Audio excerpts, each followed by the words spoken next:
Allô Europe 1. Oui, bonjour. 10h midi. Allô Elena. Elena Morna. L'actu santé du jour, c'est avec Isabelle Quenin et Aline Perraudin, rédactrice en chef de Santé Magazine. Bonjour Isabelle Quenin. Bonjour Elena. Bonjour Aline. Bonjour Elena. Tout va bien? Très bien. Très bien. En forme. Je me sens taquet pour faire l'actu santé du jour. Mais on peut se dire, ça va quand même. Bon, Isabelle, vous nous parlez aujourd'hui de la disparition programmée, et c'est une bonne nouvelle, des cicatrices. Les cicatrices seront-elles dépassées dans les années qui viennent? Ce qui serait effectivement, vous l'avez dit, une excellente nouvelle qui nous vient des universités de Pennsylvanie et de Californie aux États-Unis. Mais pour l'instant, Elena, tout ça reste au conditionnel. Alors jusqu'à présent, pour améliorer l'aspect des cicatrices, on les traitait après coup, généralement avec un laser, pour réduire les reliefs et unifier la couleur. La composition de la peau d'une cicatrice est différente de la composition de la peau saine. Il n'y a plus de follicules pileux. Vous avez remarqué que les poils ne repoussent pas. Les cellules graisseuses qui servent d'isolant thermique disparaissent. Et dans le même temps, le collagène, lui, est en excès, en surproduction. Ce qui explique ces fameux reliefs. Un mécanisme de cicatrisation qui, en plus, n'est pas le même pour tout le monde. Les explications de Bruno Alouya, dermatologue. Nous ne sommes pas égaux face au phénomène de cicatrisation de la peau. Deux personnes différentes ne cicatriseront pas du tout de la même façon, même si c'est le même chirurgien ou le même médecin ou le même dermatologue qui réalise un acte, même si c'est exactement la même blessure. Pareil, lorsque vous avez une pigmentation foncée, vous cicatrisez beaucoup moins que les personnes qui ont la peau claire. L'étude réalisée par ces chercheurs américains est extrêmement prometteuse, mais c'est vrai qu'elle a été réalisée non pas chez des êtres humains, mais sur des souris. Et on sait que la peau d'une souris n'est pas la même que celle d'un être humain. On attend avec impatience les suites de cette technique qui est tout à fait originale, mais attendons de voir la suite.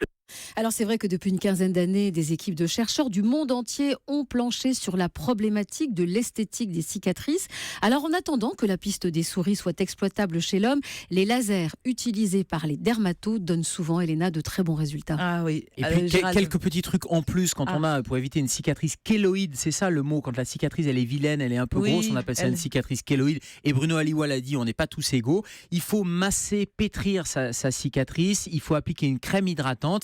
Et puis, il faut arrêter de fumer, Elena, parce que le tabac retarde la cicatrisation. Je pourrais vous dire, il faut arrêter de mettre de pantalons rouges quand on a la face toute rouge. Hein, bon, voilà. Et mettre de la crème solaire, c'est ça.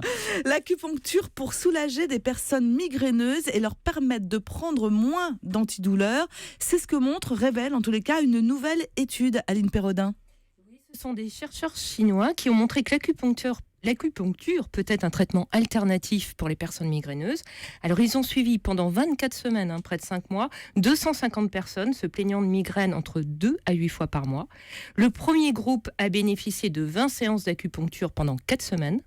Un deuxième groupe a reçu un simulacre d'acupuncture. Les médecins ont planté des aiguilles, mais pas sur les méridiens. D'accord. Et les autres n'ont pas du tout bénéficié de traitement. Résultat, ceux qui ont eu de l'acupuncture ont eu moins de crises que d'habitude, et cet effet a perduré tout au long de l'étude, après les séances.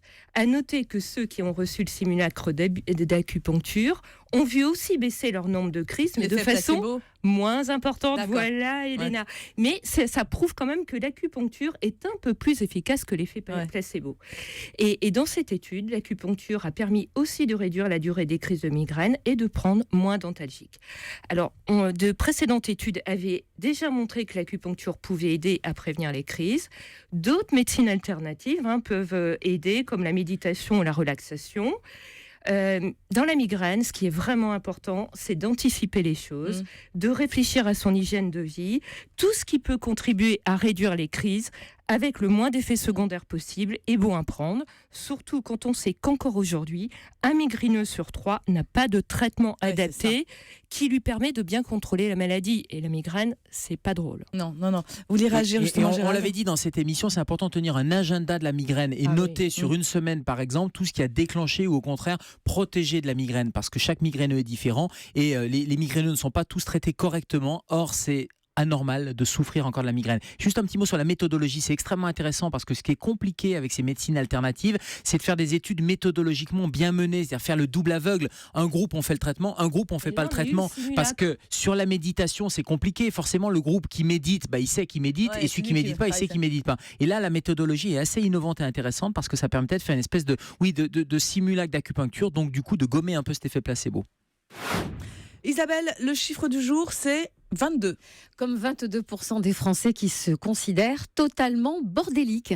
Résultat d'une étude réalisée par un site de bricolage, étude intéressante car on y apprend que seulement 2% des sondés se déclarent hyper ordonnés. Le bordélique, qui vit très bien dans son désordre, serait, paraît-il, plus créatif que celui qui range tout. Et pour vous en convaincre, le livre d'un auteur canadien, Jennifer McCartney, dont le best-seller vient de sortir en France, son titre, De la joie d'être bordélique, un livre qu'on aura plaisir à laisser traîner. Surtout vous, Isabelle. Ah oui, c'est sûr, moi je fais partie des 22%.